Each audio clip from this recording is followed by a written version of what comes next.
frères et sœurs, on fait beaucoup de bruit. On fait beaucoup de bruit. Vous savez, c'est vrai, on ne doit pas faire du bruit. On doit laisser manifester ce que nous sommes.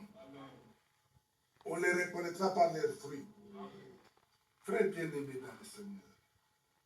S'il faut aller plus loin, même s'il faut conclure, on doit se poser la question, et cela c'est très important, comme je l'avais dit une autre fois ici, je dois me poser la question, quel est cet homme de Dieu-là que moi je n'aime pas? Je dois connaître qui je n'aime pas. Alors souvent, ce sont ceux-là qui, peut-être qui parlent mal, peut-être qui ne t'aiment pas, que tu ne supportes pas.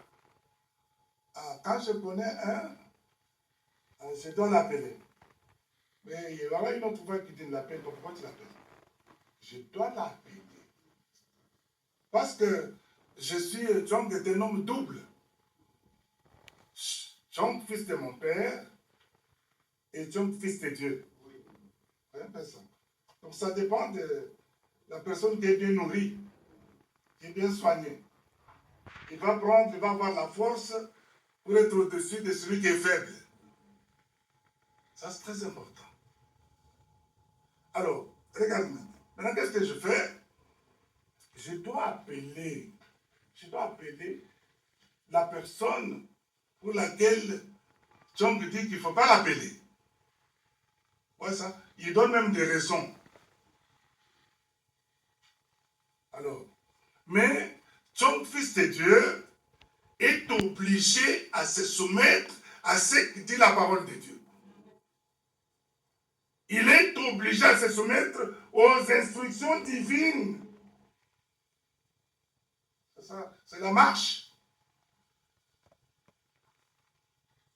Bien aimé dans le Seigneur, mais c'est là où souvent, là où les problèmes se posent. Pourquoi on doit aimer simplement ceux qui nous aiment? On n'a jamais témoigné Dieu, on n'a jamais vu les témoignages de Dieu. Quand il fait chaud,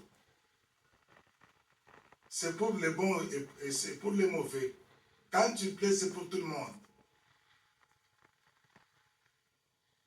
Ça, c'est le caractère de notre Père qui est divin, notre Père céleste. Alors, si nous sommes nés de lui ou nous venons de lui, on n'a pas des efforts à faire. On doit manifester ce que nous sommes parce que nous sommes venus dans ce monde-là par sa sémence et sa parole. Il doit être manifesté. Et surtout dans ce temps où nous avons la connaissance, c'est le temps où l'Église épouse se prépare pour être enlevée. Vous voyez, les choses deviennent encore très compliquées dans ce temps.